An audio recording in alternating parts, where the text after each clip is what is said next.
Vamos hoje entrar no mundo dos irmãos Grimm. Mas antes de entrarmos mais a fundo nesse mundo de conto de fadas, já se inscreve no canal, deixa aquele like bacana. E não esquece de ativar o sininho de notificação para você não perder mais nada.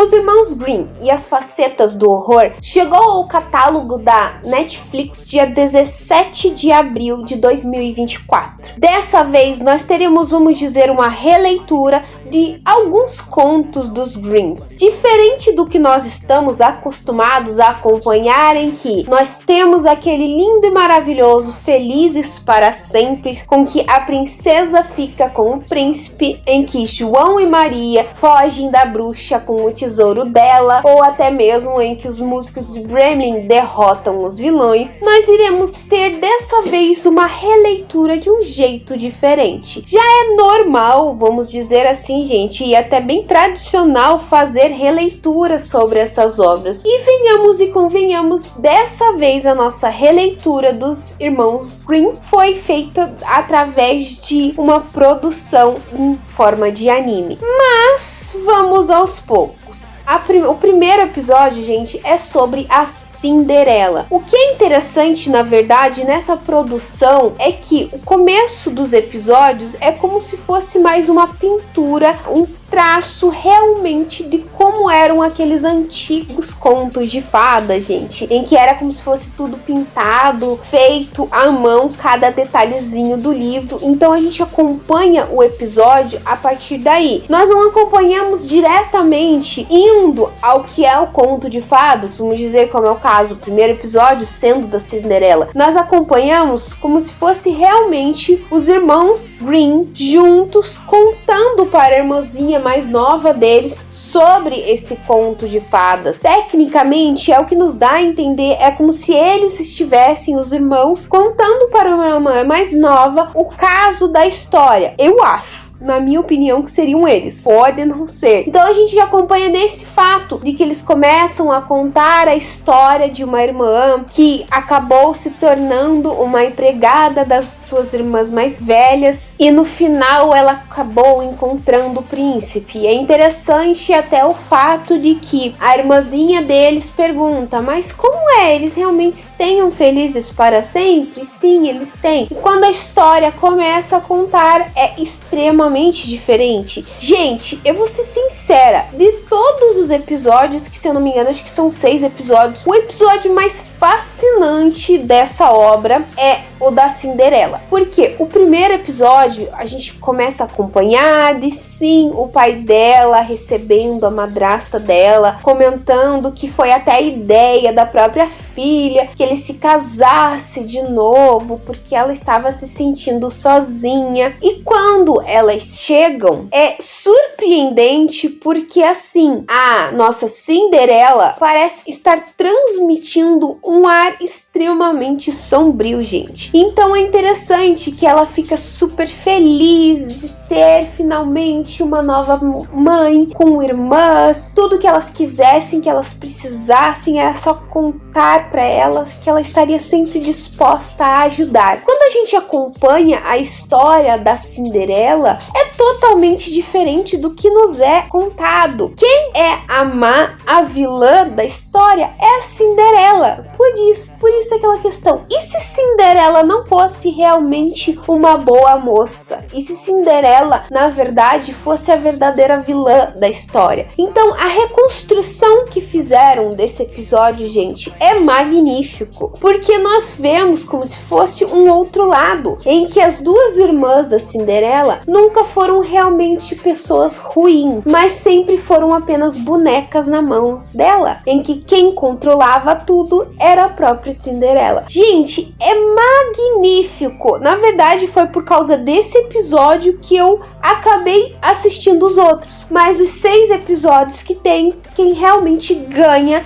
no meu ponto de vista, tá? É o primeiro episódio. O segundo episódio vai ser Chapeuzinho Vermelho. E, mais uma vez, vem aquela questão. E se Chapeuzinho Vermelho não fosse realmente uma boa garota, e sim a vilã da história? Então, gente, é interessante a reconstrução. Apesar de que eu achei um tanto confusa essa reconstrução da Chapeuzinho Vermelho, mas também interessante. Novamente, nós vemos um personagem que foi à casa da vovó, acabou sendo quase engolida pelo lobo, acabou e conseguiu salvar a vovó, junto com a ajuda do lenhador, colocou pedras no estômago do lobo e tal. Essa história, né, da Chapeuzinho, mas de um modo diferente. Lá nós acompanhamos um mundo totalmente futurístico, dividido em 2 partes. Nós temos a parte futurística que ficou na pobreza, então é como se tornaram vielas, favelas em que as pessoas batalham, fazem de tudo para conseguir um determinado colírio que conseguiria levar eles ao mundo que eles desejavam, enquanto nós temos uma outra cidade daqueles ricos e poderosos que têm tudo que desejam, porém às vezes desejam mais do que gostariam de ter, mais do que eles têm. E é um dos personagens, que é o Sr. Grey, que é o lobo. Ele resolve fazer então uma caçada da Chapeuzinho Vermelha, em que ele iria atrás de uma jovem indefesa e iria fazer o que bem entendesse com ela. Então é esse o contexto. Porém, a nossa Chapeuzinho Vermelho não é tão bondosa como no Contos de Fada. Então é interessante essa reconstrução que eles fizeram dos Contos de Fadas. Aí o nosso terceiro episódio é voltado para a história de João e Maria. Porém, eu acho que de todas as histórias que nós acompanhamos, a pior de todas, no meu ponto de vista, foi a história de João e Maria, porque literalmente a história foi uma história sem pé nem cabeça. Nós acompanhamos eles moram num orfanato, fazem a mesma coisa sempre, e um dia acabam encontrando uma cabana em uma floresta e uma bruxa, que dá a eles a questão de que eles deveriam ver além do que eles estavam vendo. Esse também é um episódio meio que futurístico, mas sinceramente foi um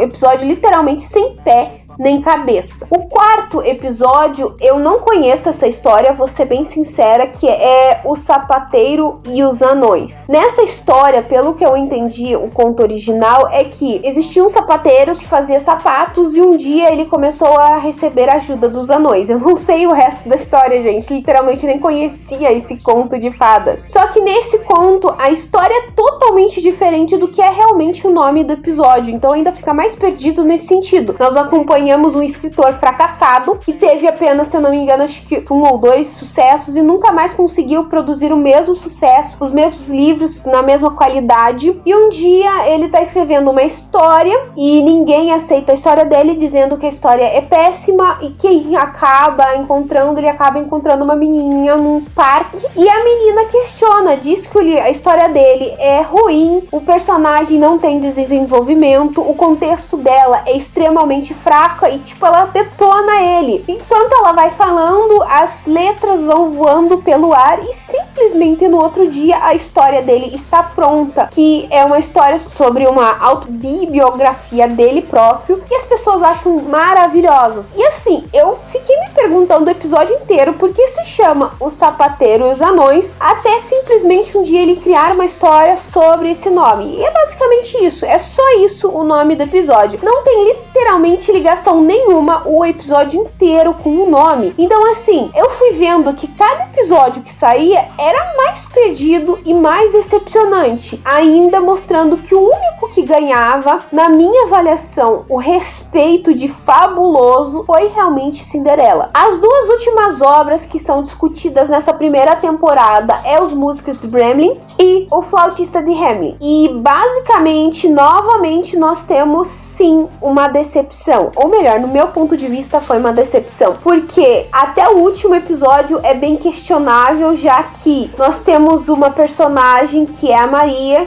que ela acho que está completando 14 ou 15 anos, e o professor dela é obcecado por ela, gente. É uma coisa assim, what the Porém, nós temos que relevar porque a ideia é mostrar um lado mais sombrio das histórias. Quem conhece realmente as histórias de contos de fadas, eles não são realmente bonzinhos e bonitinhos como nos é contado quando somos crianças. Ele tem sim um lado sombrio. E o que realmente me encantou nessa primeira temporada desse anime, porque é um anime, é essa questão de trazer o lado sombrio. Nem tudo é viveram felizes para sempre, nem tudo é aquela coisa linda e maravilhosa de vencer uma bruxa, roubar o tesouro dela e tal. Nem tudo é você ir em um baile, perder o sapatinho e simplesmente depois o príncipe te encontrar e você casar com ele e viver feliz para sempre. Tudo tem um lado sombrio. Então, assim, por mais que os outros 5 episódios, na minha opinião, tenham sido bem decepcionantes, eu achei maravilhoso